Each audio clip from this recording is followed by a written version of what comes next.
те край ръката днес нощуват. Стан весел, като свободата, замират под небето сън. Далеч се носи над степта на циганите песента. В един картун стар мъж седи, пред огъня загасващ ди. Огреен от джарта последна, далечното поле следи. В тамата вече не прогледна, където щепка му, момане мъртвица и упорита, без страх полето пусто скита. Но мръкна, облак чеса криба и светлината луна бледна, земфира закъсня. Но ето я, и от степта след нея иде момък млад, на стария е непознат. Бащице, виж гости моля, скитник странен, зад хората намери хат и го покай. Той иска като нас циганин да стане, закон го преследва, мой ще бъде, Алексей нарича той и заедно ще бъдем ние. Добре, до утре поседи. Под покрива ни гост бъди. Щом искаш, заживей при нас. Ще бъдеш гост желан за мен. С теб хляб и покрив всеки ден. Готов съм да споделям аз. Оставам тук. Ще бъде мой, кой може да ми го отнеме? Вън вече хората шумят, разтурачатни и запрягат, готови да потеглят път. Керванът той шуми безкрайни башки, бедно и нестройно, но все пак живо, неспокойно.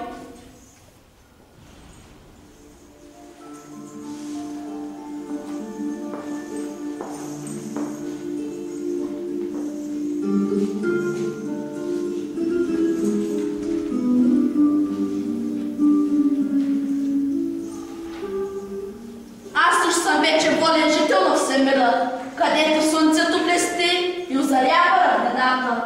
Защо пара грижа непозната, младежкото сърце трепти.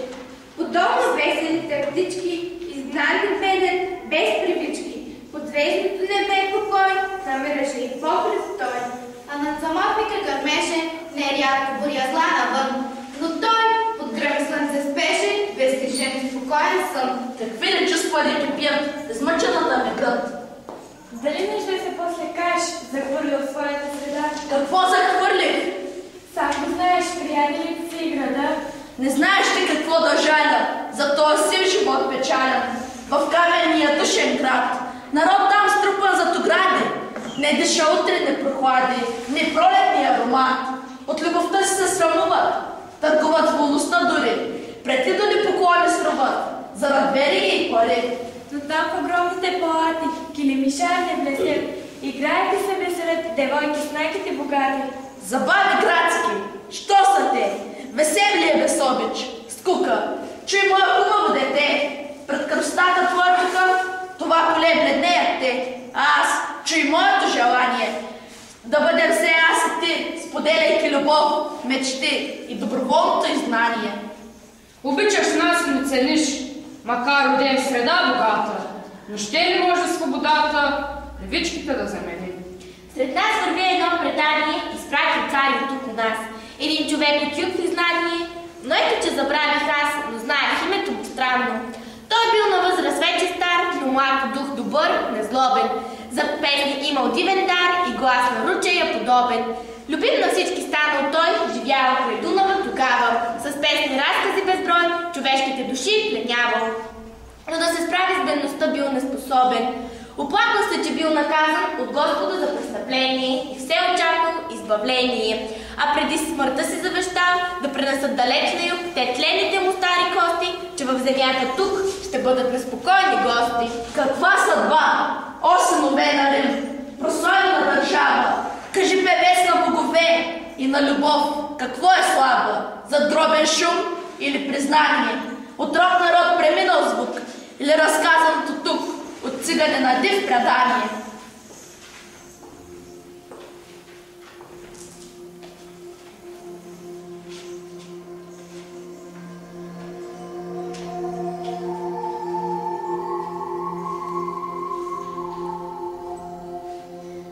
Година-две пътуват, спират.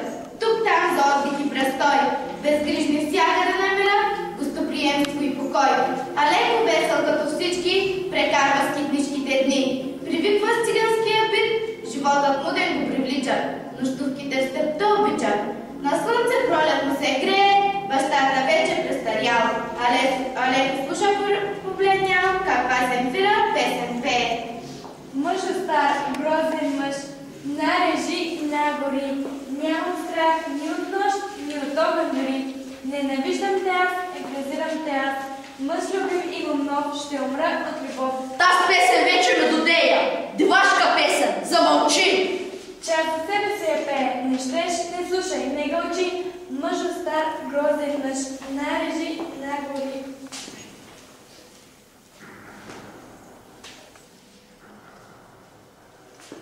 Мълчи, Земфира, стига вече. Разбрал се смисъла в нея? Земфира! Разбери, човече, за тебе тази песен пея. Мъж стар, грозен мъж, нарежи, нагори.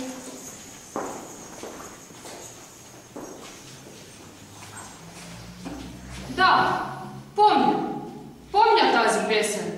От младения помня аз. Дивашка песен. И до днес я все още пея тук у нас. Да, тази песен все още ми е в паметта. О, татко, чуваш ли го ти? Как в съня няма покой, как сте или да е той? Не го буди! Пази мълчание. В Русия чух едно предание. В полунощния покой домашен дух на съм го даде. Но през зори ще го остави. Ще се отиде. Смене стой. Дъща се и той ще ти Земфира. Не, напразно. Духът сред нощен тресан ще се отиде. Не му желая любовта, не е моят мъж любими, аз вече. Ти го чу ли ти? Той друго произнася име. Кое? Ти чули как скърса гневен той. Той ми е дразно, ще го събудя. Не, напразно.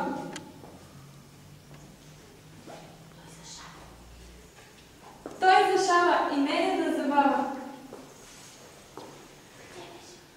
Де беше ти? Седях с баща си, измъчваше те нощен дух. Насън видях и теб, и някой между нас, и нещо страшно преживях. Не вярвай на съновидение. Не вярвам в нищо, ни в лице, ни в сън, ни в сладки уверения, нито на твоето сърце.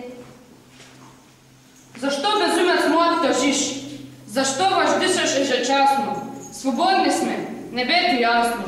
Жените са красиви. Виж, тага и плач ще те погуби. Тя, татко, вече ме не люби.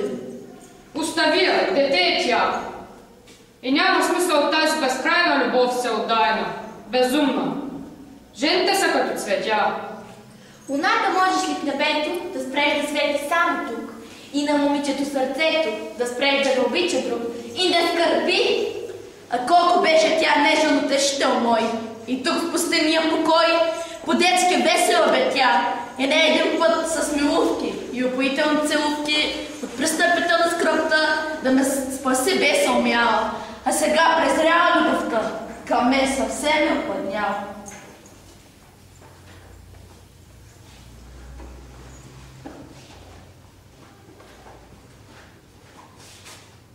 За тебе в този тежък ден чуй повест за самия мен.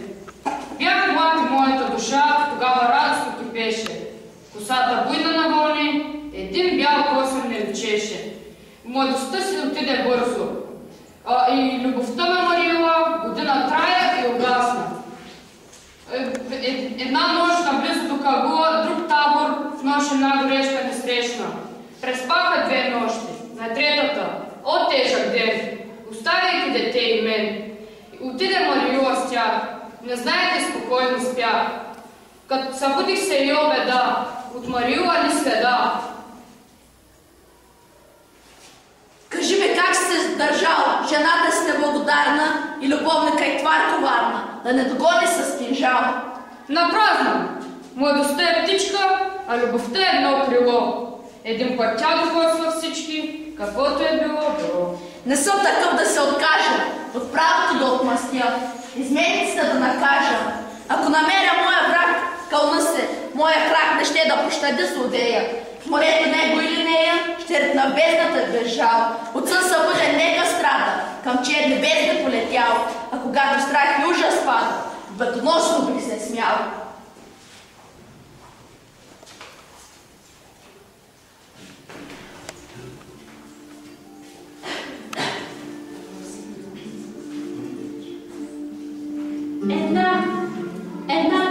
нощи. Върви ревнив е той и зъл. Една дълга като с нощи. Върви, докъде не е дошъл. Кога ще дойдеш пак? Луната, щом се скрие при гроба в късния листак. Ще дойдеш ли пак? Той не бяга и тази вечер.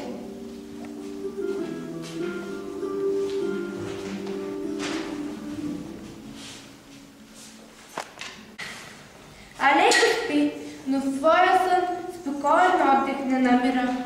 Алеко смъка в гърди, върви по страшните следи. Далеч, където пътят свива, към хълма крачи и пъхти. Той цял трепери и спухти. И изведнъж две сенки близко една до друга. Сън да бе, шептят под звездното небе, не знаят гроб позорили.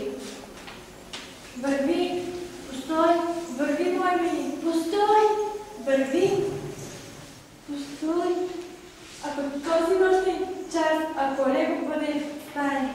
Да, буден съм. И тук съм аз. На място всеки да остане. Тук има гроб готов за вас. Господи, къде е красавецо? Легни, легни. Алеко! Аз съм Мирен. Алеко, какво направи ти? Отмъстих. Сега живей с любовта му. Не ме заплашвай със смъртта. Заплахи всякакви презирам и те побият се пропинам. Умри! Умирам с любовта. Иди си бор човек от нас. Деваци без закон сме ние. Не мъчим хора, не мъстим. Но да живеем с убиец не може. Ти си невредим. Иди си, тръгвай, ти уби нашата дъщеря.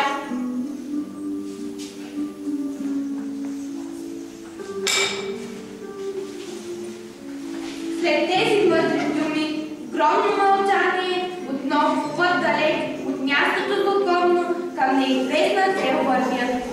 След тях по пътя прах се вдига и се губят в стъпта. Остава